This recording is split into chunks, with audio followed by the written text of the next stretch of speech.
নমস্কার। দেখতে পাচ্ছেন মাখনার জমি এবং পাশাপাশি দুটো জমি। এই জমিতে আমাদের প্রোডাক্ট ব্যবহার করা হয়নি এবং এই যে জমিটা দেখতে পাচ্ছেন এই জমিতে আমাদের ইন্ডিয়া গ্রো প্রোডাক্ট ব্যবহার করা হয়েছে।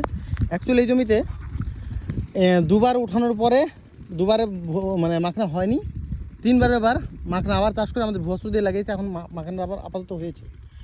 এবং এই পাশে দেখতে পাচ্ছেন কাস্টমার বলছে, মানে কাস্টমার তখন কী হয়েছিল, কাস্টমার বলেছে যে তোমার এই ভুয়স্ত্র এত টাকা দেওয়ার থেকে যদি আমি একটু সার বেশি দিই তাহলে তো আমার মাখনাটা হয়ে যাবে, আমি শুধু তাহলে এত টাকা দিয়ে ভুয়স্ত্র দেবো কেন। তখন ওনাকে বলেছিলাম যে আপনি দিন, তাহলে আপনি রেজাল্টটা বুঝতে পারবেন। উনি কী করেছে, এই জমিতে আমাদের ভুয়স্ত্র দিয়েছে এবং ভুয়স্ত্র অল্টারনেটিভ হিসাবে উনি এই জমিতে কী করছে, রাসায়নিক সারটা বেশি দিয়েছে।